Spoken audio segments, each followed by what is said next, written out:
tu donnes 1 000 € à ta banque, elle va faire 10 000 € de prêt. Et donc, si je ramène les impacts environnementaux à la quantité d'argent qui est nécessaire pour les financer, on est à en moyenne 1 500 € qui font 1 tonne de CO2. On est proche de 200 000 € de placement financier par personne en Belgique. Donc, 200 000 € en moyenne par personne, c'est 200 tonnes de CO2.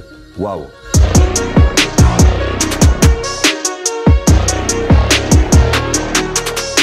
Frédéric, bienvenue à toi sur cette chaîne qui s'appelle Limites. On est là pour parler de limites planétaires, on est là pour parler de changement climatique. Et aujourd'hui, on va parler d'un sujet mais qu'on n'a jamais abordé sur cette chaîne. C'est notre empreinte écologique, mais sans rien faire, juste en gagnant de l'argent en le tapant en banque. Fred, est-ce que tu peux te présenter pour ceux qui ne te connaissent pas? Je m'appelle Frédéric Chaumet, j'ai 50 ans, j'ai 2 enfants qui deviennent un peu grands maintenant. Ça fait 17 ans que je gère une entreprise qui s'appelle Factorix, qui fait du conseil en stratégie environnementale. Et avant ça, j'ai travaillé dans des grandes entreprises qui polluent, comme Electrabel, par exemple.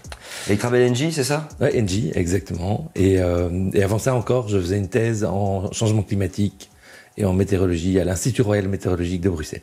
D'accord. Alors, ça fait combien de temps maintenant que tu es actif dans tout ce qui est milieu de l'écologie? Une bonne vingtaine d'années. Quel est ton premier bilan après 20 ans? Waouh, la question qui tue. C'est compliqué de se dire que les choses évoluent dans le bon sens. Je dirais qu'on observe que des sujets pour certains sujets ont été creusés, ont creusé leur sillon et ont avancé, et énormément d'autres sujets sont apparus entre-temps et n'ont pas encore été pris en compte à leur suffisamment grande importance. Et on avait coutume de dire il y a 25 ans que l'écologie c'était pas de couper le robinet quand on se brossait les dents. Je pense qu'on reste encore avec ce genre de phrase qu'on peut dire aujourd'hui, si ce n'est que peut-être qu'on a intégré maintenant le fait de fermer le robinet, mais qu'on n'a pas encore bien intégré, par exemple, comment on va utiliser son argent. C'est ça. Alors justement, baisser ses émissions de gaz à effet de serre, on en parle très souvent dans les conclusions de nos vidéos ici, notre empreinte écologique. C'est effectivement au-delà de ça, c'est réduire ta consommation de viande, réduire la puissance de ta mobilité, oui, tes capacités à te déplacer loin et rapidement, l'avion, la voiture, tous ces gestes au quotidien qu'on est capable de faire effectivement aussi. Se chauffer, comment tu te chauffes, est-ce que tu mets un pull? D'ailleurs, tu es arrivé ici, tu m'as vu en pull, parce que j'évite de trop taper le chauffage en bas. C'est une méthodologie. Donc voilà, tout ça, on l'a intégré. Au travail, comment est-ce qu'on trie les déchets, ou même ici à la maison? Ok, super.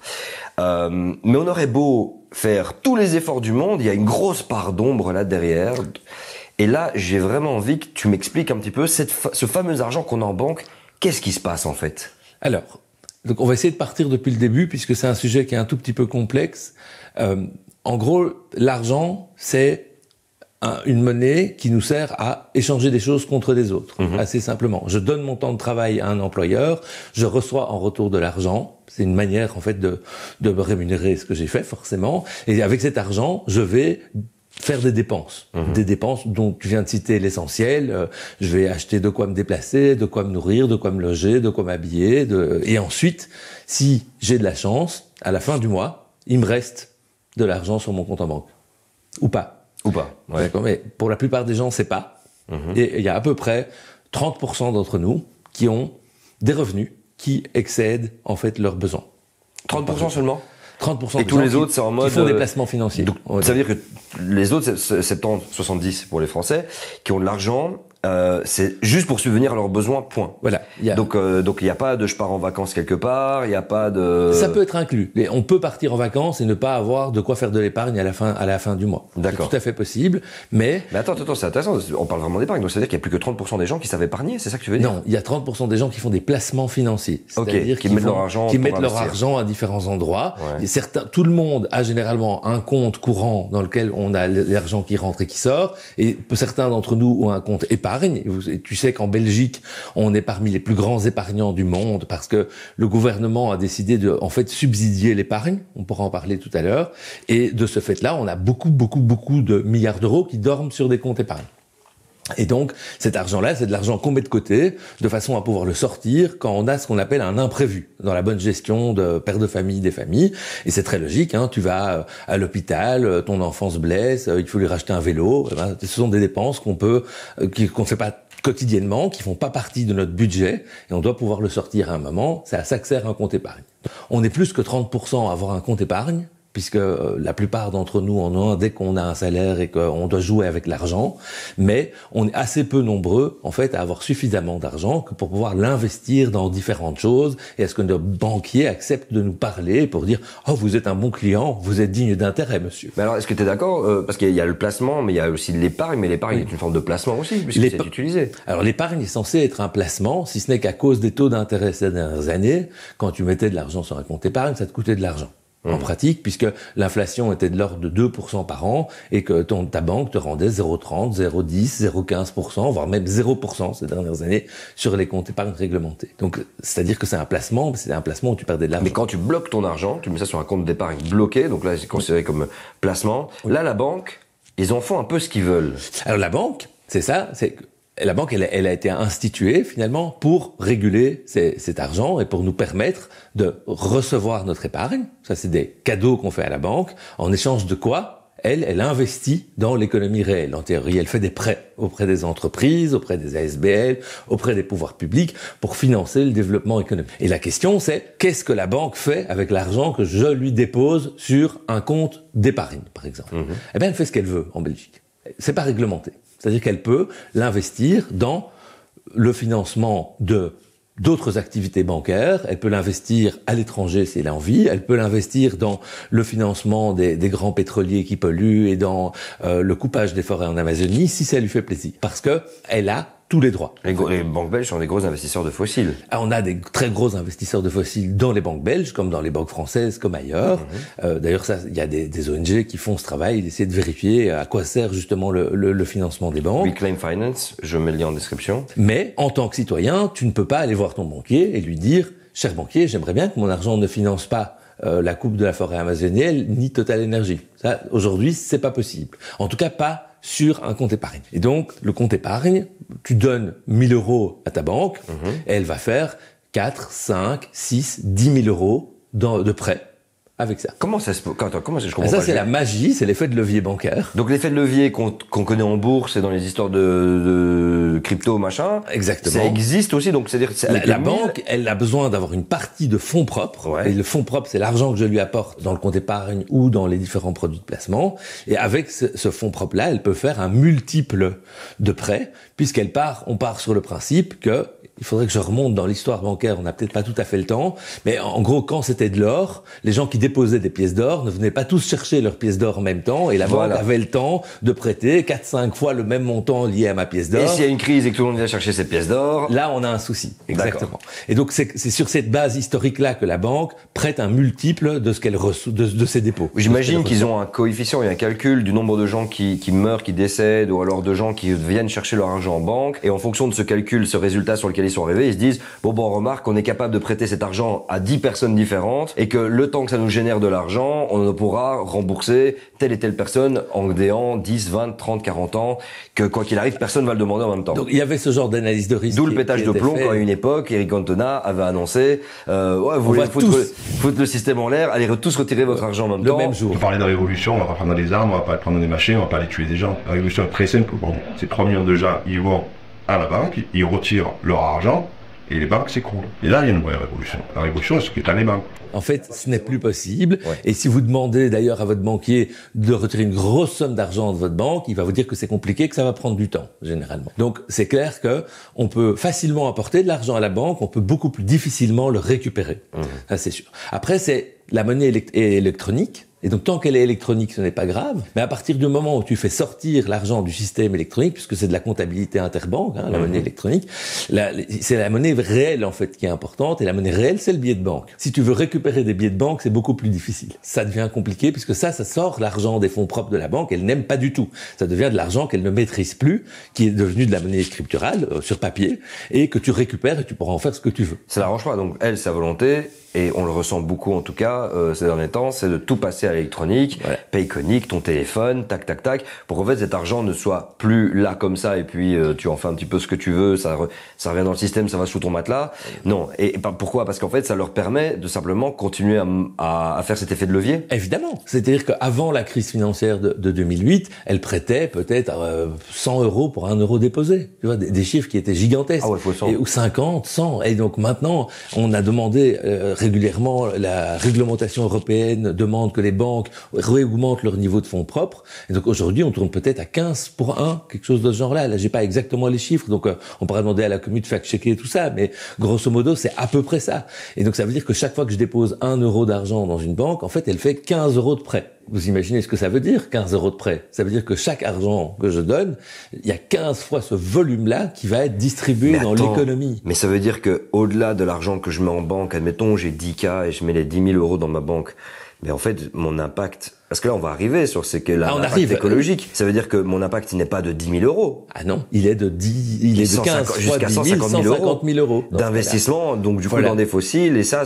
Alors explique-moi justement comment ça fonctionne tout ce rouage-là. Alors le rouage de l'impact écologique lié de ton argent, c'est que comme c'est la banque qui décide dans quoi elle investit, toi tu ne maîtrises pas ça. Et donc on peut supposer, la plupart des gens qui étudient en fait l'impact financier, l'impact écologique des placements financiers, disent il y a différentes manières pour le faire. Ça fait 15 ans qu'on travaille là-dessus. Il y a une sorte de convergence des différentes méthodologies. Je vais rester hyper simple. En gros, l'idée, c'est de se dire que quand je dépose de l'argent dans une banque, je finance l'économie mondiale.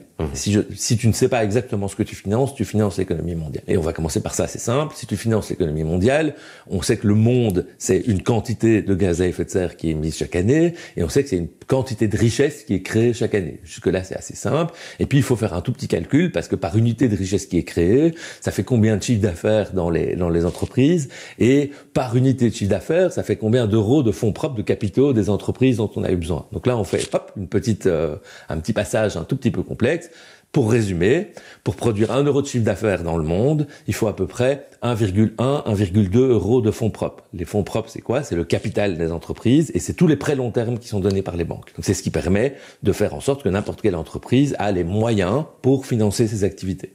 Et une fois qu'elle finance ses activités, elle dépense de l'énergie, elle fait voler des avions, elle extrait des choses des terres, elle coupe des forêts, et ça fait des impacts environnementaux. Et donc si je ramène les impacts environnementaux à la quantité d'argent qui est nécessaire pour les financer, en moyenne, au niveau mondial, on est à en moyenne 1500 € qui font une tonne de CO2. Donc je dépose 1000 € à la banque ou dans un fonds de placement quelconque, et ça va créer dans l'année, 1 tonne de CO2 par 1000 € pour me donner un dividende ou un rendement qui va être de l'ordre sur ces 1000 €, qui va être de l'ordre entre 2 et 5%, donc de l'ordre de 20 à 50 €. D'accord. C'est de la folie furieuse. Waouh. Donc en fait, j'imagine des gens qui ont la moyenne en Belgique. J'avais fait un calcul là, ils avaient dit que les avoirs qui étaient en banque et tout ça, je pense qu'on arrivait à 30 000 € par personne, 24 000 € par personne. On est proche de 200 000 € de placement financier par personne. En Belgique, enfants compris. Waouh. Oui. 200 000. 200 000. Mais alors, attends, tu m'as dit que 1000 € c'est 1 tonne de CO2. Donc 200 000 € en moyenne par personne, c'est 200 tonnes de CO2. Un Belge moyen qui conduit sa voiture... On a 14 tonnes de CO2. Voilà. 13 tonnes, les derniers résultats en Flandre, enfin on a une moyenne de 11, 13. Mais donc là, on en sera à 100 tonnes. Donc là, tu serais aux environs de 150-200 tonnes sur tes placements financiers. D'accord. En sachant que les 200 000 €, c'est une moyenne belge, ce qui signifie bien entendu qu'il y en a beaucoup là-dedans qui sont à zéro, et qu'il s'agit d'une petite fraction de la population qui se retrouve à des chiffres dépassant les millions. Mais donc ça veut dire que, quand tu sais, on dit souvent que les riches dans leur mode de vie, on va dire vraiment le matin ils se réveillent, je rentre dans ma voiture de sport, cliché, je prends l'avion, je sais pas combien de fois dans l'année, etc. C'est souvent ça qui est critiqué, c'est qu'ils ont un mode de vie qui est beaucoup plus important que les autres. Mais en vérité, d'un point de vue financier, mais c'est plus que... Parce qu'on disait que la moyenne des riches, des personnes beaucoup plus riches, elle varie entre 35 et 65 tonnes, un truc de genre de CO2. Mais là, on arrive à des chiffres incommensurables. C'est ça. Ce qui est intéressant, c'est que les riches, ils dépensent plus que nous, c'est sûr, mais en fait, ils ont placé leur argent beaucoup plus que nous, du coup. Et donc, la différence, elle est peut-être de 1 à 5 dans les comportements de consommation, mais elle va être de 1 à 1000 dans les comportements de financement. C'est là que ça va se passer. Mais pourquoi est-ce qu'on ne parle pas de ça? Il y a une ombre, on fait calcule le bilan carbone par personne, mais on ne calcule pas. Mais ça veut dire que ça pète les chiffres. Mais c'est historique, en fait, Savine. Si tu veux, quand Jean-Marc Jancovici a créé le bilan carbone en 2006, il l'a imaginé pour évaluer les flux physiques. Typiquement. Et donc, c'était combien de pétrole on sort du sol, combien de voitures vont rouler autant de kilomètres, combien de tonnes de coton on va fabriquer, combien d'arbres on va couper. Et donc, sa vision, c'était vraiment de travailler sur les flux physiques le plus possible, pas les flux monétaires au départ. Et donc, on a un peu laissé de côté les flux monétaires, ils sont re-rentrés dans la méthodologie progressivement, parce qu'évidemment, il y avait des choses que on n'arrivait pas à quantifier en émissions de gaz à effet de serre. Quand une entreprise me dit, j'ai acheté des services de nettoyage pour 1 million d'euros l'an dernier, je vais pas juste aller compter le nombre de bouteilles de savon et d'éponges qu'elles ont achetées. C'est pas ça. Il y a aussi le fait qu'on a rémunéré ces gens, qu'ils ont travaillé effectivement, que l'entreprise a une marge dessus, etc. Et donc on a maintenant des facteurs qui permettent de quantifier combien coûte en émissions de gaz à effet de serre 1 million qui est dépensé dans l'économie, mais ça c'est très bien. Mais il restait encore le problème de tout l'argent qu'on n'utilise pas, de tous les placements financiers, parce que là on est en train de parler de placements financiers pour des individus, mais on a la même chose qui se passe au niveau des pouvoirs publics. On a la même chose qui se place au niveau des entreprises. Je te rappelle que l'an dernier, il y a quelques années, 380 milliards d'euros de fraude fiscale, d'évasion fiscale organisée en Belgique quand même. Tu vois, donc ça c'est de l'argent qui a été créé par les entreprises en Belgique et qui est parti dans les paradis fiscaux. Au revoir les gens, d'accord? Donc ça, c'est typiquement aussi de l'impact carbone. Et en sachant que dans les paradis fiscaux, ils n'ont pas du tout le même éveil écologique, bien au contraire, et c'est eux qui en prêtent massivement à tous les gros pétroliers, tous les gros groupes de compagnies d'énergie fossile. Parce que qu'est-ce qui se passe? Qu'est-ce que tu demandes en fait à ton argent quand tu fais des placements financiers? De créer encore plus d'argent. C'est ça. On est tombé dans cette schizophrénie débile où les gens qui ont de l'argent pensent que l'argent doit faire des petits. Et pour faire des petits, il faut qu'ils trouvent des placements qui soient rentables. Et qu'est-ce qui est rentable aujourd'hui? Aux Bahamas, ils sont tous ailleurs. Oui. Panama Papers, etc. Et là, on se retrouve avec des activités qui financent en fait les pires activités sur Terre, c'est-à-dire les activités extractives, des activités qui utilisent la nature comme en fait substrat pour retirer ce dont ils ont besoin pour faire de la valeur et pour pouvoir rémunérer leurs prêteurs, leurs actionnaires de manière très substantielle. En fait, c'est ça. Donc, l'évasion fiscale aide davantage. Alors, ça, on le savait. Je vais enfoncer une porte ouverte, excusez-moi.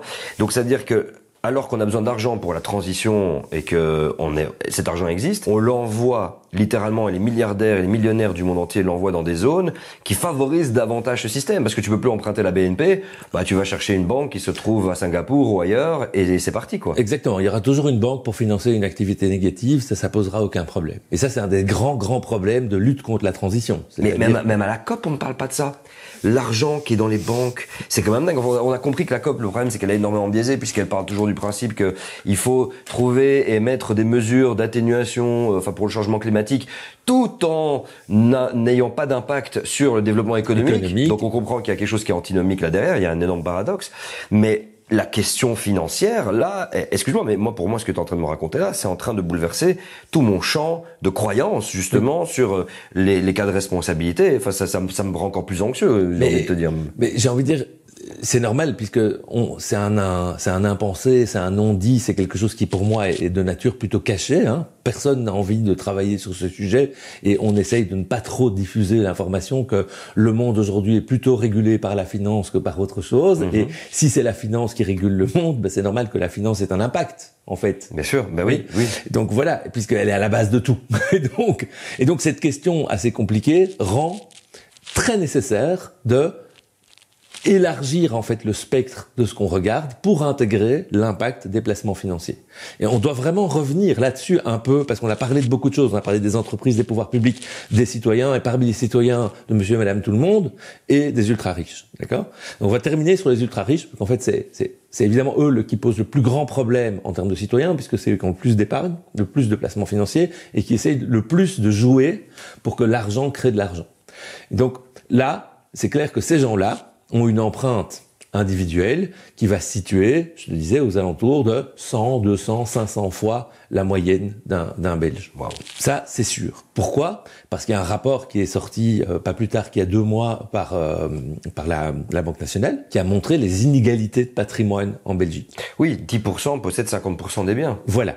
Exactement. Ça m'a choqué, ça. C'est-à-dire qu'une personne sur 10 est propriétaire de 5 biens des 9 autres, quoi. Enfin, des 10 autres, oui, c'est lui compris. Voilà. T'as 80% des gens qui se partagent 50% et t'as 20% oui, c'est ça, 10% qui s'en partagent le reste. Donc, évidemment, ça crée des inégalités très importantes. Et ces gens-là n'ont pas 42 maisons, bien entendu. Ils ont 2, 3, 4 maisons et puis ils ont des placements financiers à hauteur très importante. Et on a toujours eu tendance à dire et à entendre que la Belgique est un pays égalitaire parce qu'en termes de revenus, les écarts n'étaient pas trop grand, mais en fait l'histoire c'est que c'est pas tellement dans les revenus que se cache l'inégalité, elle se cache dans le patrimoine, ce que Piketty avait assez bien montré aussi dans son bouquin, et que donc c'est ce patrimoine qui s'auto-génère et qui s'auto-alimente et qui parvient à doubler tous les 4 ans. Je sais pas si vous imaginez les rendements qu'il faut pour doubler en 4 ans. Hein. Mais donc c'est incroyable. Tu nais dans une famille qui dispose, parce que tu es là en Belgique de père en fils depuis super longtemps avec déjà pas mal de biens. Donc tu nais, quoi qu'il arrive, dans une famille qui a 4 ou 5, 6 biens éventuellement. Voilà. Mais oui, forcément, c'est pas du tout la même vie. Tu n'as pas ce poids de la peur de la fin de mois parce qu'il t'arrive n'importe quelle couille, tu revends un bien. Et t'es tranquille pendant un bon moment. Et donc l'héritage est une composante qui a permis à ces familles-là de devenir ce qu'elles sont aujourd'hui notamment. Il faut supprimer l'héritage ? Moi, je suis tout à fait pour qu'on régule très fortement l'héritage. Parce que c'est 6% en Belgique maintenant, 6 à 8%. Les taux dépendent des régions. Hein. Les taux de Bruxelles, je crois, de prélèvement dépendent des régions. Mais par contre, le vrai problème de l'héritage, ça c'est mon avis perso, c'est que comme on vit de plus en plus tard, on donne de plus en plus tard à des gens qui en ont de moins en moins besoin et qui donc investissent de plus en plus, puisque en attendant de donner, j'ai investi, puisque je n'avais plus de besoin imaginaire, et puis je le donne à des sexagénaires, on est d'accord ? Parce que on va mourir dans les 80, 85 ans et tes enfants, ils auront dans les 60 ans. Et ces gens-là, qu'est-ce qu'ils vont faire ? Ils vont recevoir de l'argent de papa, maman, des grands-parents du CO et ils vont le réinvestir derrière. Et alors qu'en fait, si on le donnait directement... Alors qu'ils sont déjà à la retraite et qu'ils ont déjà leurs biens. Et qu'ils ont déjà tous leurs biens et qu'en fait... Donc en fait, il y a une accumulation de patrimoine au sein de petits groupes comme ça. Qui se fait de manière exponentielle. Mais ouais. Et la redistribution, à ce niveau-là, serait hyper pertinente, parce que quelque part plus bas dans la chaîne, il y a des enfants qui démarrent dans la vie, qui pourraient utiliser ce patrimoine pour acquérir un bien immobilier, ce qui est quand même 10 ou 15 fois moins émetteur que de le mettre dans une banque, par exemple, et donc développer et être plus tranquilles dans leur vie, puisqu'ils auront le premier pilier qui est assuré. Donc, il y a énormément de choses à faire dans la redistribution du patrimoine, c'est une évidence, ça c'est sûr. C'est dingue.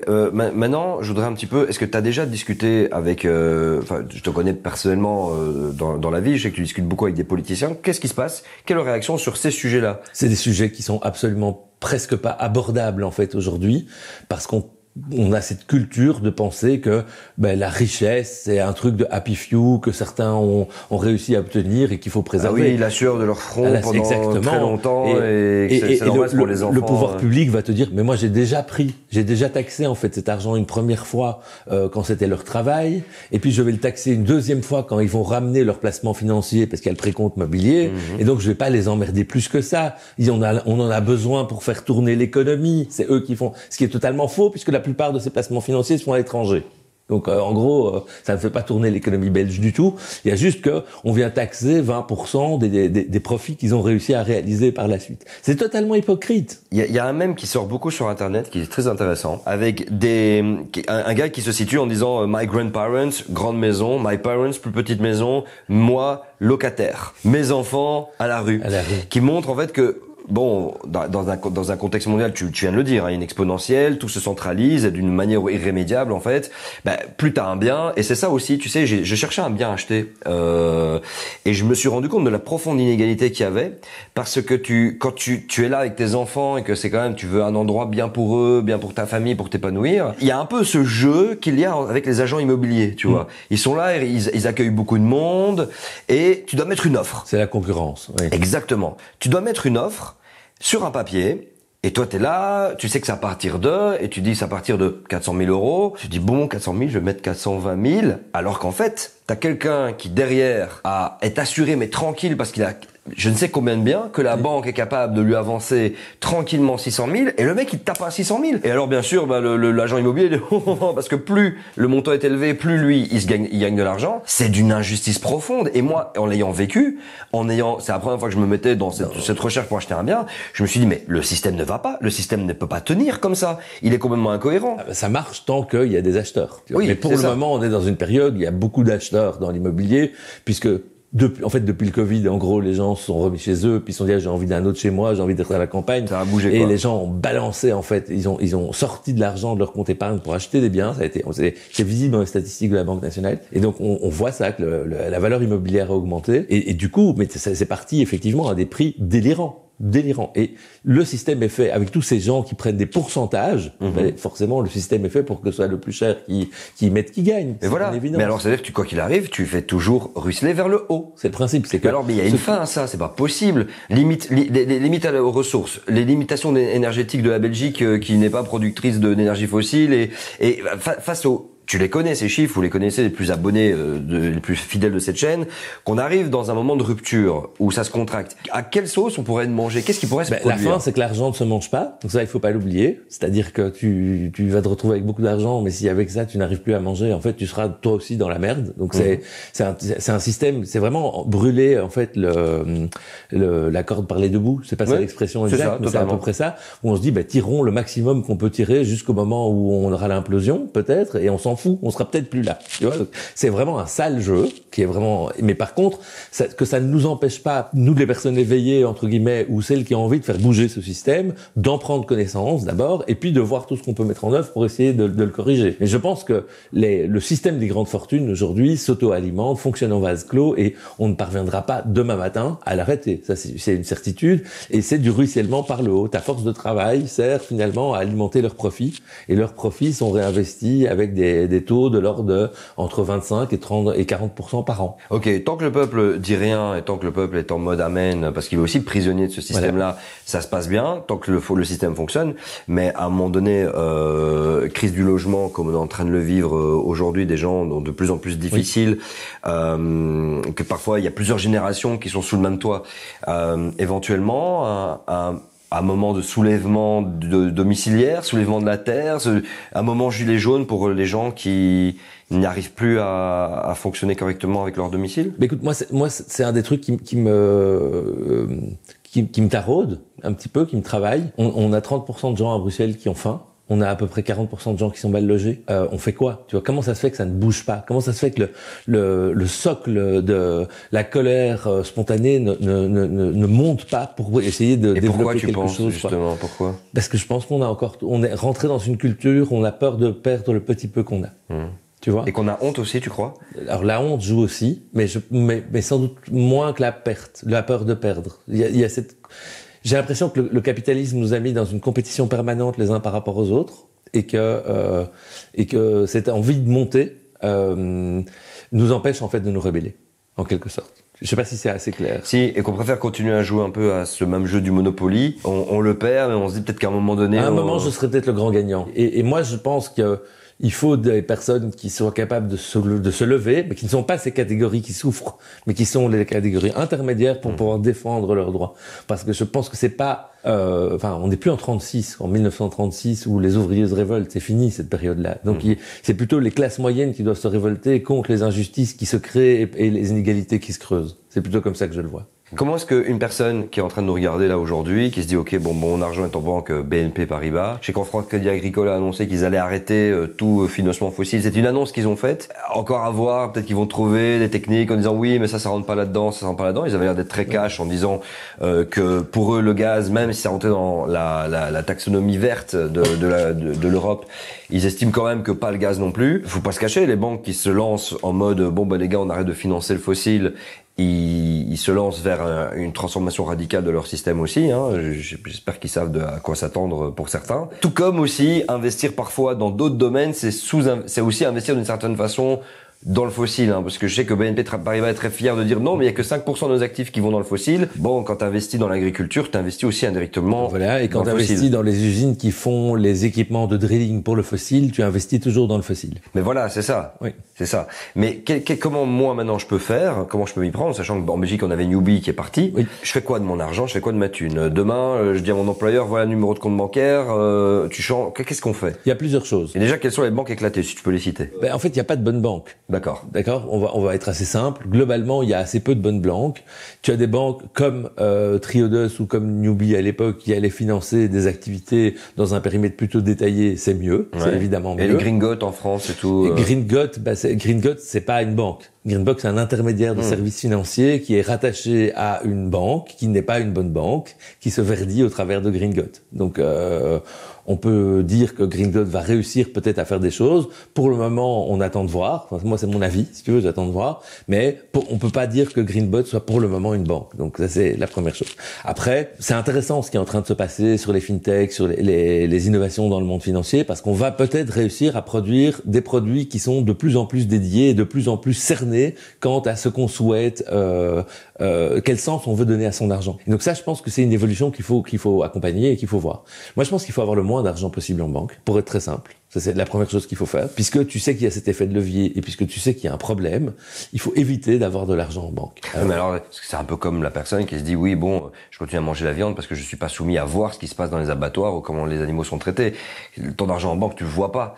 C'est difficile de se dire, alors, bah, tu sais quoi, je vais aller dans ma banque, je vais tout retirer parce que je le vois pas. Et puis c'est... Et justement, donc comme tu ne le vois pas, c'est que tu ne sais pas ce qui se passe. S'il y a un doute, ça veut dire que c'est mort, quoi. Exact. Moi, je préfère le principe de précaution au fait que, ah merde, on savait, mais on n'a rien fait. Tu vois, donc, en gros, si j'ai envie d'être gentil, je pourrais dire, prends ton courage à deux mains, prends un rendez-vous avec ton banquier, si tu arrives encore à avoir un rendez-vous avec ton banquier, hein, c'est plus tout à fait possible déjà aujourd'hui, et va lui poser des questions sur qu'est-ce qu'ils font avec ton argent. Et si tu as des réponses qui sont satisfaisantes, laisse ton argent. Si tu as des réponses qui sont pas satisfaisantes, retire-le. Ça, c'est aussi simple que ça. Mais tu le retires pour le mettre où? Alors, tu le retires pour le prendre en billet. Parce que là, tu niques l'économie. Et donc, c'est ce qu'il faut qu'on fasse. D'accord? Donc, c'est important parce que l'argent que tu prends en billets, l'argent que tu prends en pièces d'or, l'argent que tu prends en tableau, l'argent que tu prends que tu mets dans des objets physiques, c'est de l'argent qui ne circule plus. C'est comme si on stockait de l'argent. Mais c'est pas du stock d'argent dans le stock numérique des banques qui font des multiples avec. C'est du stock d'argent et c'est un truc, tu vas dans une galerie, tu t'achètes un tableau parce que tu le trouves joli, tu le payes un peu cher, eh ben tant mieux en fait, c'est bien parce que d'une part, ça va te faire plaisir, tu t'es fait plaisir, t'as un beau tableau et d'autre part, c'est tout ça d'argent qui ne finance plus le système. Oui, mais fais gaffe parce que ça peut inciter des gens à acheter des objets de collection, à acheter des figurines Dragon Ball qui sont produites en Chine massivement. Mais dont le coût carbone est une fraction infime par rapport au fait de le laisser dans ta banque, en fait. Mais fais gaffe, parce qu'il y a des gens qui vont dire, mais alors, autant acheter des biens de consommation. Mais oui. Mais je réponds bizarre, oui. C'est vrai. Donc, acheter, alors que on parle aujourd'hui qu'il faut réguler les biens de consommation qui sont quand même fabriqués par tous ces investissements en amont, quoi, tu vois.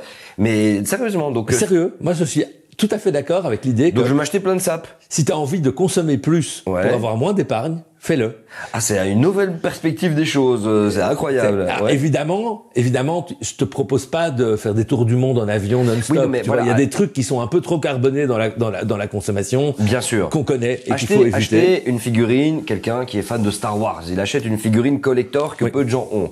Ok, super. On sait que la valeur va monter. C'est intéressant. C'est l'argent, c'est qu'il a sorti de l'économie virtuelle et que tu stockes chez toi à la maison et c'est beau et ça te fait plaisir.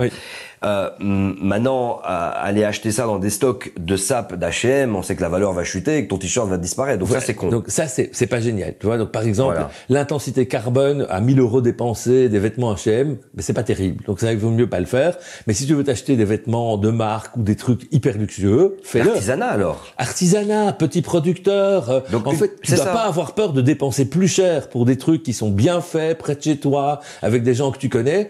L'habitude qu'on a, c'est de dire, ah oui, non, mais je peux m'acheter un t-shirt à 10 balles, pourquoi est-ce que j'ai m'acheter un t-shirt à 60 balles? Mais c'est ça, oui. Tu vois. Et en fait, ben non, achète ton t-shirt à 60 balles parce que il te fait plaisir, tu aides quelqu'un qui est en train de développer sa petite boîte, qui crée son auto-emploi, qui est un auto-entrepreneur ou qui est devenu artisan, qui travaille peut-être avec d'autres personnes qui vont tisser le lin dans le village d'à côté. Et c'est ce genre d'économie-là qu'on veut soutenir. Et donc, on doit utiliser notre argent pour financer, soutenir l'économie qui nous fait plaisir.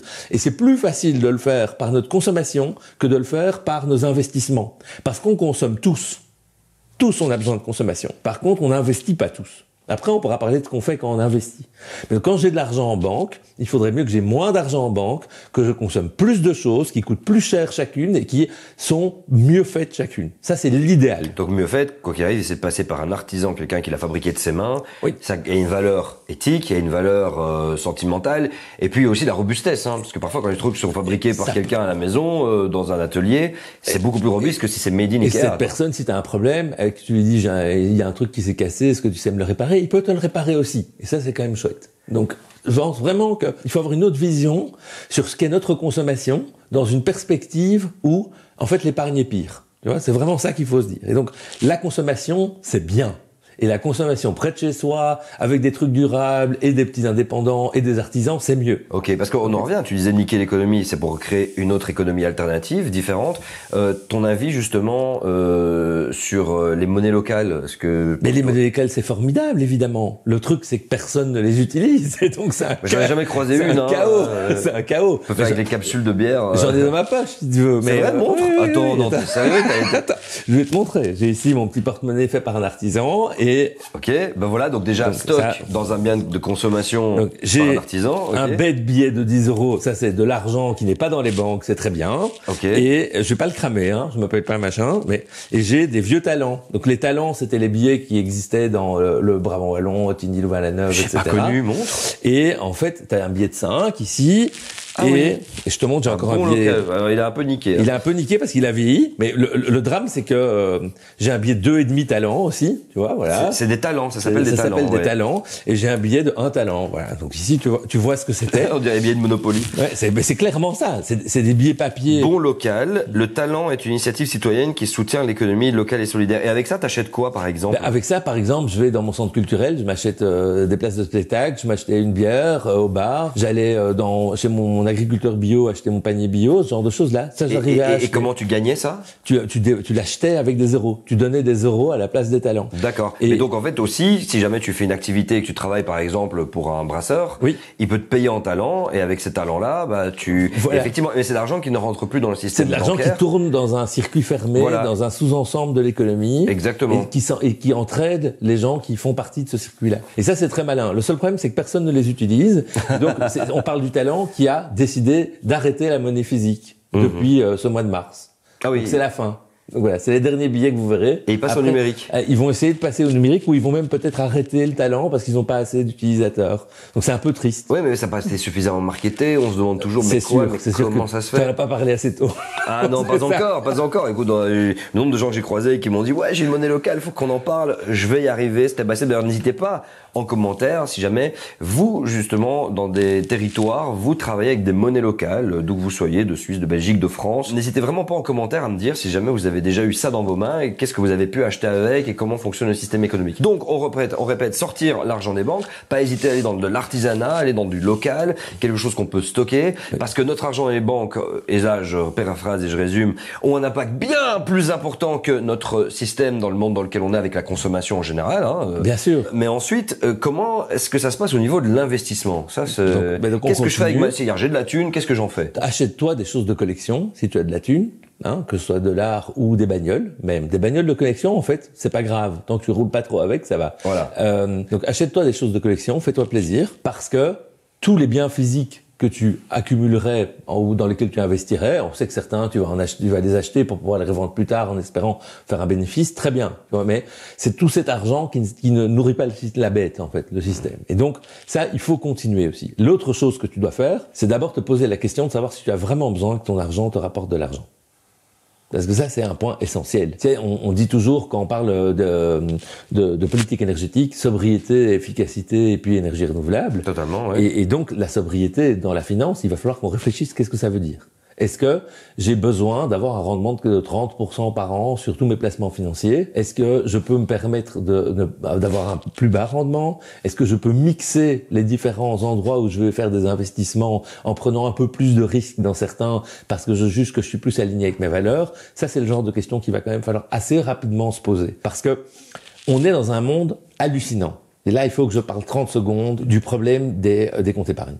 Aujourd'hui, en fait, l'État garantit 100 000 euros. En Belgique, ouais. En Belgique, pour l'argent que tu places dans des comptes épargne réglementés. Donc ça veut dire que les 4 plus grosses banques de ce pays ont des milliards d'euros qui dorment dans leurs comptes parce que si je dépose 100 000 euros chez elles et qu'il y a un problème dans la banque, l'État me remboursera mes 100 000 euros. Et donc ça, c'est en fait un subside déguisé au monde bancaire, tout simplement, puisque c'est très rassurant pour les épargnants de mettre de l'argent dans la banque, on se pose pas de questions, et puis la banque fait ce qu'elle veut avec les sous. Oui, et puis si jamais ça part en sucette, qu'il y a une nouvelle crise des subprimes ou autre, les banques, ils se disent, de toute façon, l'État sera là pour payer. Donc voilà. Voilà. Et alors, on peut de nouveau se faire plaisir, y aller à fond et tout ça. Donc ça, c'est fou.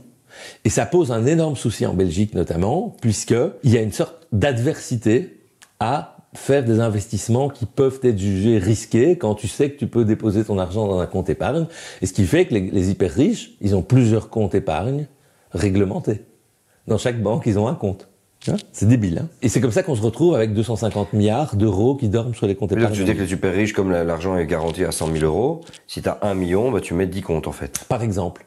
Mais ils font d'autres choses aussi, hein, parce que ça rapporte rien, évidemment. Mais oui. C'est une manière de garder ton bas de laine. Faire ça ou avoir un coffre-fort chez toi dans lequel tu mets 100 000 euros dedans, c'est à peu près la même chose, modulo le risque des voleurs. Hein, on est d'accord? Donc et par contre, moi je préfère que tu aies des billets dans ton coffre-fort, puisque ces billets ne font plus travailler l'économie mondiale. Donc ça, c'est évidemment l'avantage.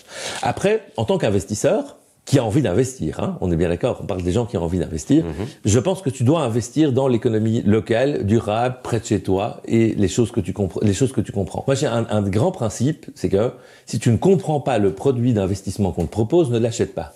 Et pourtant, c'est tout le contraire. Quand tu vas dans une banque, tu arrives dans un environnement avec des tapis moelleux, avec des gens en costume et en tailleur. Qui sont très gentils, qui sont très gentils, voilà. Qui te sortent un discours commercial qui est parfaitement huilé, qui te pose des questions qui font semblant de penser qu'en fait c'est toi qui vas avoir le choix, mais tu n'as pas le choix. Et au final, ils te vendent ce qu'ils avaient prévu de te vendre. Génial. Ça marche du tonnerre. Et tout le monde a l'air de trouver ça normal. Mais personne ne pose la question de, oui, mais qu'est-ce que c'est ce produit? Qu'est-ce que tu vas faire? Dans quoi est-ce que tu vas investir? Comment est-ce que ça va fonctionner? Est-ce qu'il y a un risque pour moi? C'est quoi le risque? Comment est-ce que je suis sûr que... Ces questions-là, généralement, on les pose pas à son banquier parce que on est un peu intimidé, parce qu'il a un beau costume, parce que c'est embêtant. J'aimerais qu'on puisse contester ça en tant qu'investisseur aujourd'hui. J'aimerais qu'on puisse se poser la question de se dire, comment se fait-il qu'un entrepreneur ou une entrepreneuse qui est en train de monter une boîte juste à côté de chez moi, dans le bas de ma rue, que c'est le neveu de mon cousin, peu importe, qui a besoin d'argent, pourquoi est-ce que je lui donne pas d'argent? C'est quand même hallucinant. C'est ma famille ou c'est une entreprise devant laquelle je passe tous les jours. Les valeurs qui sont alignées par son projet me plaisent et en plus, c'est quelqu'un qui est à 100% dédié sur son projet. Et ces gens-là, ces gens qui bossent tous les jours, qui ont des idées géniales, en fait, ils sont pas soutenus par les personnes qui ont de l'argent. C'est dingue, hein. C'est ouf, ouais. Enfin, si, ils sont les personnes qui ont de l'argent soutiennent peut-être des proches à eux, leur famille, pour que l'argent reste de manière sans doute trop anecdotique. Oui. Tu vois, que pour pouvoir les aider. C'est ce qu'on voit avec les éco-entreprises aussi. Les éco-entreprises sont pas suffisamment financées que pour pouvoir contrecarrer le pouvoir des grandes entreprises mainstream qui font les choses plus mal qu'elles. Et donc, cette idée de se dire que c'est moins risqué d'aller signer, en fait, au bas d'un papier qui me dit, je te garantis 4% l'an, et ça c'est bien, dans ma stratégie d'investissement, ça va se mettre bien, et ça nous va. Mais par contre, prendre le temps de comprendre le projet des gens autour de nous, et donner suffisamment d'argent pour qu'ils puissent se déployer, et les voir, en fait, grandir grâce à nous, on n'a pas l'air d'avoir envie de faire ça. Moi, il y a quelque chose que je trouve schizophrénique là-dedans, je ne comprends pas comment c'est pas possible. Il se fait que moi j'ai investi dans quelques projets comme ça et je trouve que c'est tellement plaisant de voir des entrepreneurs qui ont grandi, qui se sont développés, qui ont fait des échecs avec eux et c'est pas grave, tu vois, mais au moins on a testé. Et on a quand même dans les outils qui sont à notre disposition aujourd'hui, le tax shelter pour entreprise, tu vois, pour entreprise start-up, le tax shelter croissance, qui sont des choses qui peuvent te donner des avantages fiscaux et qui sont sous-utilisés aujourd'hui encore. Et donc, j'ai l'impression qu'on doit beaucoup plus investir ce segment de l'investissement de proximité / de l'investissement dans les entreprises, dans les projets qui partagent mes valeurs. Puis après, si tu es très motivé et qu'en fait tu as une conscience environnementale qui est élevée, rien ne t'empêche de donner aussi. Parce que je pense que dépenser de l'argent sous forme de dons au travers des associations, des ASBL, de limites, tu vois, tout ce genre de médias très importants qui font bouger les choses, ils ont aussi besoin de notre soutien en tant qu'individu, en tant que citoyen. Ça, c'est certain. On ne donne pas assez en Belgique. On a l'impression qu'on donne beaucoup, mais en fait, on ne donne pas du tout assez au vu de ce qu'on serait en capacité de donner. Et donc, donner à des associations et aussi donner très vite, très tôt, à tes enfants. Parce que tes enfants qui démarrent dans la vie, etc., alors on n'a pas envie, on veut qu'ils se fassent tout seuls, ils doivent quand même faire leurs preuves, etc. J'ai charbonné, il va charbonner. Voilà, exactement. D'abord, tu souffriras et puis on verra, mon grand. Mais non, donne suffisamment à tes enfants pour qu'ils n'aient pas la peur d'être dans le besoin et qu'ils puissent réaliser leur potentiel aussi. Parce que sinon, on se retrouve quoi? En tant qu'étudiant qui a suivi un parcours mainstream, tu te retrouves dans une boîte mainstream après. En fait, t'es en train, par ton travail aussi, de tracher la planète. Donc ça va pas trop. Il y a des choses qui vont pas. Donc franchement, le don, l'investissement dans la proximité et l'achat de biens qui te font plaisir, y compris des biens de collection. Et puis, en consommation pour tout le monde, consommer des choses qui nous font plaisir, produites localement, bien fabriquées, par des artisans, et chères si possible. Tu fais partie du conseil d'administration en Belgique de Kaya, Écopreneur. Est-ce que tu peux nous expliquer c'est quoi? Alors Kaya, Écopreneur, c'est une association qui vise à défendre les droits des entreprises qui font bien les choses, en quelque sorte. Et est-ce qu'il y en a beaucoup des entreprises qui font bien les choses? On en a identifié à peu près 1000 pour le moment en Belgique. Il y en a plus que ça, mais c'est celles qui sont dans le radar. Il y en a 350, je pense, qui sont membres pour le moment. Le but, c'est évidemment qu'elles soient plus nombreuses, mais aussi que chacune d'entre elles devienne plus grande. Parce que des petites entreprises qui font bien les choses, il y en a plein. Le souci, c'est quoi? C'est que ces petites entreprises, elles doivent arriver à grandir. Et pour grandir, comme elles s'opposent en fait à l'ordre établi, parfois elles ne trouvent pas nécessairement les financements pour pouvoir grandir, ou elles subissent des barrières à l'entrée de toutes sortes qui les empêchent de grandir. Par exemple, quelles sont les contraintes qui sont face auxquelles ils se retrouvent confrontés aujourd'hui? Tu es une entreprise qui est active dans la prévention des déchets. Par exemple, le secteur des déchets, lui, il a besoin qu'on fabrique des déchets, pour prendre un exemple. Et donc, toutes les mesures politiques font qu'on est plutôt à t'inciter à faire du déchet recyclé, puis on va essayer de mieux le recycler, etc. Ce qui est le plus efficace, à savoir refuser et réduire, donc pour casser le déchet à la source. Personne ne finance ça. Et ce n'est pas intéressant pour la boîte qui recycle les déchets, puisque ce n'est plus, c'est un modèle business qui est... C'est un modèle qui l'intéresse pas du tout, et les aides sont données. Il y en a beaucoup alors, des boîtes comme ça. Oui, donc on a plein de micro-systèmes dans chacun, en fait, des axes de secteur d'activité qui favorisent, en fait, les grands acteurs dominants, qu'ils soient bons ou mauvais, hein. D'ailleurs, on peut avoir des très bons. Donc, les nouvelles propositions faites par les éco-entreprises, éco-entrepreneurs, se heurtent souvent à cette réalité qui a un plafond de verre qui est très vite atteint et que le franchir est très difficile. Et donc, on sait que des entreprises disruptives y parviennent, mais ça nécessite de mettre des millions et des millions sur la table pour pouvoir y arriver, parce que il faut avoir suffisamment d'argent pour se permettre d'être en perte pendant beaucoup d'années, pour créer en fait ta visibilité, ta capacité d'y arriver, et le temps de grandir, et la conversion des masses de clients que tu dois obtenir pour pouvoir devenir rentable. Et ça, c'est des choses qu'on n'est pas capable de faire en Belgique, parce qu'on n'a pas les investisseurs qui sont prêts à prendre ce risque-là aujourd'hui. Donc, on a encore du travail. On a encore du travail, mais pourtant, on a explosé les 6 limites planétaires. On est dans le rouge dans plein de secteurs, oui. Cycle du phosphore et de l'azote, émissions de CO2 encore, forcément. Quand tu vois ce qu'il faut encore faire, quand tu vois les mentalités, là, on vient de toucher un truc qu'on n'a jamais pu aborder sur limite et qui est quand même très rare, c'est l'impact qui semble être jusqu'à 1000 fois supérieur en termes d'émissions de gaz à effet de serre par personne de ton argent en banque. Donc, ça nous amène à des trucs incroyables. En sachant qu'on doit diviser par 55% en l'espace de 6 ans nos émissions de gaz à effet de serre en Belgique et en Europe en général, que pour 2050 on atteindra la neutralité carbone, que le pétrole et le gaz et le charbon qui font l'économie mondiale sont en train de se contracter, surtout le pétrole est en train de se contracter et qu'on parle que pour le gaz c'est dans pas longtemps, que les énergies renouvelables ne font pas le taf et qu'on n'est pas du tout dans une mentalité de sobriété, qu'est-ce qui va se passer? Je pense que tu as déjà parlé de l'équation de Kaya. Dans quelques petites vidéos par-ci par-là, mais nous pouvons parler. L'équation de Kaya, qu'est-ce qu'elle dit? Elle dit qu'en fait, si je veux décomposer la manière dont les émissions de gaz à effet de serre se créent, c'est en fait le produit de plusieurs divisions. Alors c'est un truc mathématique un peu compliqué. D'un côté, tu as l'intensité l'intensité carbone de l'énergie, tu as l'intensité énergétique de l'économie, tu as l'intensité, tu as la richesse par habitant et le nombre d'habitants, pour faire simple. Si on veut baisser de 55% nos émissions de gaz à effet de serre, ben, il faut que le produit, ensemble, baisse de 55%. Aujourd'hui, qu'est-ce qu'on a réussi à faire en 45 ans de travail depuis qu'on se préoccupe de ce sujet-là, hein, grosso modo? On a réussi à baisser l'intensité carbone de l'énergie de l'ordre de 15-20%. Par efficacité. Voilà, on a baissé l'intensité économique énergétique de l'économie de l'ordre de 30%. Par la pauvreté.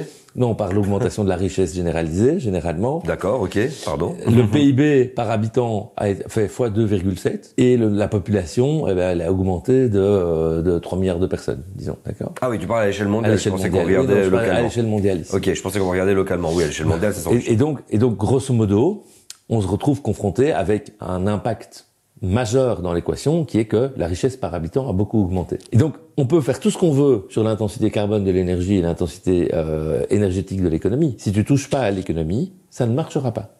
C'est très simple. Pour y arriver, il va falloir que on aligne l'économique avec les enjeux planétaires. Et ça, on n'a toujours pas décidé de commencer à le faire. Il va falloir qu'on rentre dans une dynamique où on se dit, soit cette richesse, elle est entièrement dévouée à la cause, soit elle doit déflater en volume. Est-ce que tu crois que c'est la perte de mainmise avant de garder le pétrole sous terre, avant de garder ce qui lui permet de faire tourner l'économie mondiale sous terre? Est-ce que tu crois que c'est sa raréfaction qui va faire en sorte qu'on va enfin décider de se réorganiser, que ça va être plus difficile d'aller loin, que ça va être plus difficile de mettre de l'essence dans sa voiture, que maintenant de toute façon on va passer à l'électrique? Est-ce que tu penses que c'est la contrainte physique qui va faire le changement? Alors, je pense pas que la contrainte physique va faire le changement dans les années qui viennent. Je pense que tu vas avoir des luttes, comme on en observe dans le monde de l'accaparement de ce qui reste, pour l'accès de ce qui reste, d'abord. Et je suis pas sûr. Donc que l'Europe rentre de nouveau dans un système colonial, puisqu'elle n'a absolument rien. Je suis pas sûr qu'elle ait quitté le système colonial. Ça, non, c'est un autre sujet. Qu'elle continue, qu'elle pérennise.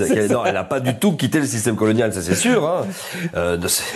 On a des ananas encore et d'avocats, tu vois. Et puis le pétrole vient pas de chez nous. Voilà. Il vient de Norvège, un peu d'Angleterre, et puis le reste, il vient d'ailleurs. Ça c'est sûr. Mais justement de réaccélérer dans cette direction-là pour être sûr d'avoir la main mise sur les dernières réserves Nigeria. Alors on Congo, rentre dans la géopolitique. Si on considère que les entreprises de l'énergie ne sont plus des entreprises qui sont attachées à des États, ce qui est ce que je pense qu'on doit faire, hein, puisqu'elles sont plus fortes que les États, ça sert à rien de considérer qu'elles sont rattachées. Dire que Total est français aujourd'hui, c'est stupide, hein, en gros, pour le dire simplement. Oui. Je pense que la force politique européenne est insuffisante que pour pouvoir faire ça. Aujourd'hui, oui. Je crois que, en fait, si on considère que l'Europe est un État, ce qui déjà est discutable en soi, hein, puisque c'est plutôt une alliance de plusieurs États, totalement, ouais. et qu'ils arriveraient à prendre des décisions ensemble, ce qui aussi est une illusion, mais imaginons qu'ils le fassent. Quelle est la marge de manœuvre qu'ils auraient en fait pour pouvoir agir dans un contexte où en fait les multinationales sont devenues plus fortes qu'eux, et c'est-à-dire où ils n'ont plus les efforts là-dessus. Moi, je considère que c'est assez faible parce que géostratégiquement parlant, les ressources dont on dispose en Europe, elles ont été épuisées, et donc on est à la recherche en fait des ressources des autres, tributaires des autres, par des échanges économiques, commerciaux. Mais qu'est-ce qui nous reste à leur vendre? C'est ça en fait la question qu'on doit se poser. Et je pense qu'il va falloir que sérieusement on réfléchisse à c'est quoi la valeur ajoutée européenne, qu'est-ce qui restera dans le futur, j'en sais rien. Et donc moi je suis pas hyper optimiste quant à la capacité de l'Europe à conserver en fait, si tu veux, cette capacité de nouer des relations commerciales qui vont nous permettre d'avoir des approvisionnements dans un monde en raréfaction globale. D'accord. Là, je dirais que on est plutôt moins bien placé que les autres, qui sont assis sur des stocks géostratégiques de ressources, de combustibles fossiles ou autres plus importants que nous. États-Unis, Russie, Australie. Exactement. Et même Afrique, en fait, hein, parce que si tu regardes l'Afrique, les réserves de l'Afrique par rapport à la consommation de l'Afrique aujourd'hui, ils sont tranquilles, en fait. Donc, oui, c'est plus de l'export. Hein. C'est comme ça que. Pour le moment, c'est de l'export parce que c'est leur manière à eux de pouvoir financer, en fait, leur développement. Mais ils pourraient à un moment décider de fermer les robinets à l'export pour pouvoir se consacrer sur un développement propre. D'où le néocolonialisme encore qui permet de sauver le truc. Justement, t'as pas peur que face à ces contraintes-là, qu'aujourd'hui tu vois un peu que l'Europe se fracture beaucoup avec des extrêmes qui considèrent beaucoup moins les pays d'Afrique et les autres pays, il commence à y avoir un petit changement de mentalité, que justement on est en train de se diriger comme si Homo sapiens en Europe sans que la classe moyenne s'est énormément érodée depuis la situation du Covid, depuis la crise énergétique aussi, et qu'en fait c'est comme si aujourd'hui on va accepter de rentrer dans un esprit de déshumanisation de tout ce qui est extérieur, que l'Europe c'est quand même des grosses valeurs à la base. Je veux dire c'est un des plus hauts niveaux de développement démocratique, mais qu'on fasse marche arrière parce qu'il va falloir aller taper dans le stock des autres davantage. Ça peut légitimer. Parce que ça devient plus visible. Quand on n'a rien à foutre des Noirs et des Arabes, c'est très facile pour envoyer des trucs mais que ce soit même pour les Chinois, les Russes ou les Américains. Tout à fait. Mais je pense qu'on a cette perspective d'érosion aussi de la population en fait en Europe, qui nécessite en fait de l'importation de main d'œuvre étrangère avec des gros guillemets, qui va être nécessaire pour pouvoir assurer le fait de faire tourner l'économie, compte tenu du fait qu'il y a plein de travaux qu'on ne veut plus faire chez nous aussi. Donc on se retrouve en fait dans cette relation un peu de servitude, dépendance, qui match assez bien en fait finalement avec le néocolonialisme qu'on observe aujourd'hui. Et donc je souscris à ton point de vue, qui est que la classe moyenne est en train de s'éroder complètement. Donc on crée une dichotomie en fait entre ceux qui ont réussi et ceux qui n'ont pas réussi, pour parler simplement, et que ça c'est plutôt de nature à poser des problèmes démocratiques dans les années à venir. Ma vision est assez peu optimiste sur le sujet pour le moment dans les années à venir en Europe. Et donc c'est peut-être pour ça qu'il faut se mobiliser. Donne tous tes conseils maintenant, justement. Voilà. En fait, moi j'en peux plus, très sincèrement, des gens qui nous disent qu'il nous reste 10 ans pour agir. Ça fait 15 ans qu'on nous dit qu'il reste 10 ans. Non, ça fait en fait 30 ans qu'on nous dit qu'il reste 10 ans. C'est une vaste blague. On est dans le mur, et si on veut sortir du mur, c'est maintenant qu'on doit bouger, pour parler simplement. Et donc, on ne ressent pas encore trop le mur, dans notre quotidien. Ça dépend comment tu le places. Il y a de plus en plus de gens qui souffrent, on vient de le citer. Ouais. Et donc, moi je pense qu'effectivement, les classes moyennes supérieures. Les banques d'alimentation en France, les jeunes font la file pour avoir de la bouffe. Oui, c'est vrai qu'on est dedans. Oui. Et moi j'ai fait une étude pour la banque alimentaire il y a 2 ans. Et en fait, tu vois que les quantités qu'ils savent offrir, c'est totalement insuffisant pour nourrir les gens. Et donc, je ne suis pas sûr qu'il n'y ait pas de gens qui meurent de faim chez nous, aujourd'hui, vraiment. Donc, pour te dire, c'est quand même très grave ce qui est en train de se passer. Et nos dirigeants politiques ont un certain pouvoir qu'il leur reste, c'est le pouvoir régulatoire, qui est un pouvoir très important, qui devrait être beaucoup plus utilisé, mais qu'ils ont du mal à utiliser puisque la fonction politique est devenue une fonction qu'on se passe de génération en génération, et où le poids des partis faisant qu'on est obligé de voter à l'unisson, on n'a plus en fait sa vraie liberté de faire des choix sur ce qui est important pour la société. Donc on a perdu le sens de l'homme politique d'État, d'après moi aujourd'hui, ce qui fait qu'en fait on n'est plus capable de prendre les bonnes décisions que l'on pourrait prendre lorsqu'on administre un territoire. Mais c'est à l'échelle des territoires que ça va se passer, j'en suis intimement convaincu.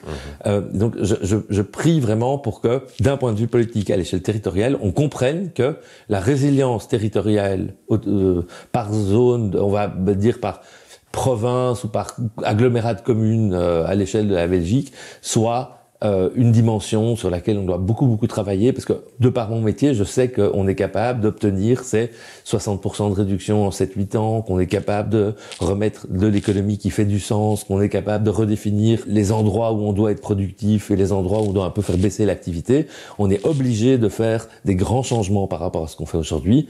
Enfin, tu sais, à l'échelle de la Belgique, on produit 3 fois ou 4 fois trop de porc, on produit 2 fois trop de bœuf. Ça n'a aucun sens de continuer comme ça. Notre chaud dès le 26 mars. Voilà, et donc tu imagines. Donc on est vraiment dans un monde qui est qui marche sur la tête, mais il y a moyen de réorganiser ça par une bonne dose d'administration publique qui est éveillée. Et aujourd'hui, on en a besoin. On en a besoin parce que ça reste, tous les entrepreneurs, tous les militants feront toujours bouger les lignes, mais à un moment, on a besoin de quelqu'un qui tient le bâton du tambour-major et qui fait marcher des gens en équipe. Et ça, on n'est pas encore trop capable de faire quand on est militant ou éco-entrepreneur. Et donc, il faut des gens pour rassembler ces forces-là et pour donner une direction. C'est à ça que sert, je pense, le politique dans les années à venir. Et j'espère qu'il y aura des communautés qui s'éveilleront autour de ça. Est-ce que tu as un dernier truc à ajouter qui pour toi est méga important en cette fin de vidéo, parce que moi j'ai appris tellement de choses. Tu vas me faire un conseil pour les jeunes générations, quoi. Ah, cliché. Non, t'as déjà donné beaucoup de conseils, hein. Ouais. T'as retiré son argent des banques, il faut que l'argent revienne en papier, absolument. Oui. Un appel pour que tout le monde retire sa thune, ce qui reste toujours la peur suprême, ça, oui, c'est sûr. Mais je pense que si tout le monde qui a un peu d'argent en banque pouvait avoir 300 € en cash dans son portefeuille, ce serait déjà génial. Moi j'ai 10 €, vous avez vu aujourd'hui dans mon portefeuille, donc je suis pas un bon élève. Et t'as 7,5 talents, un truc dans le genre. Exactement, mais je promets que je vais le faire en sortant d'ici. Ok, super. Fred, merci pour ce moment. C'était incroyable, vraiment. Je sais pas ce que vous en avez pensé, n'hésitez pas à venir me le dire en commentaire. C'est la première fois qu'on creuse autant le monde de la finance. Et c'est une véritable claque. Donc je pense qu'il va falloir essayer de rendre beaucoup plus audible que notre impact carbone. Parce que excuse-moi, mais moi j'ai une pensée en me disant, mais mon Dieu, mais tout ce qui se passe dans les entreprises, les formations pour parler de ton bilan carbone personnel, parce que c'est en banque est 1000 fois supérieur, ça remet en perspective absolument tout ce qu'on est justement en train d'apprendre sur notre bilan carbone de consommateur. Petite précision sur le 1000 fois supérieur, si tu veux bien. L'idée de base, c'est quoi? C'est qu'en fait, comme tu as 10% des gens qui ont 50% du capital. Bien sûr. D'accord? Et ça veut dire que j'ai, en fait, dans le décile le plus bas, ces gens-là n'ont pas zéro capital. Hein. Attention. Parce qu'ils ont tous une assurance pour quelque chose. Et l'assurance, c'est un placement financier, par exemple. Donc, mais ce ratio est tellement faible par rapport à la grande valeur qu'ils ont qu'on a un rapport 1000 entre les deux. Donc même ton épargne retraite. Oui. Ah ben bien sûr. Elle a l'effet de levier et donc même le fait d'investir pour ton futur est en fait une destruction de ton avenir que tu fais indirectement. Moi j'ai démissionné de chez Engie le jour où j'ai entendu mes collègues de 30 ans qui parlaient de leur nouvelle bagnole de société qui ne les intéressait déjà plus et de la future qu'ils allaient acheter dans 3 ans, véridique, et de ce qu'ils allaient faire avec leur fonds d'épargne pension payé par la boîte. Et là tu te dis, les gens sont attachés à une laisse qui n'est plus une laisse, qui est une chaîne avec un poteau d'autoroute et ils savent qu'ils ne bougeront plus pendant 30 ans. Et ils ont 30 ans. Ils ont 30 ans. C'est fou. Fred, ça a le mérite d'être clair. Voilà. Vos commentaires, n'hésitez pas à liker, vous abonner et surtout, si jamais vous avez cette occasion, nous filer des dons. Ça arrive sur PayPal, qui j'imagine fait pas des choses très clean non plus. Mais c'est quand même bon pour votre empreinte carbone. Voilà, exactement. Et je vous promets que tous les dons que vous allez nous envoyer qui vont arriver en finale sur notre compte bancaire, eh ben on va le retirer, on va le stocker. Voilà, on va investir en monnaie locale et tout, ça peut être très cool. Merci Fred, porte-toi bien. Salut à tous, merci. Et à bientôt sur Limite. Ciao, ciao.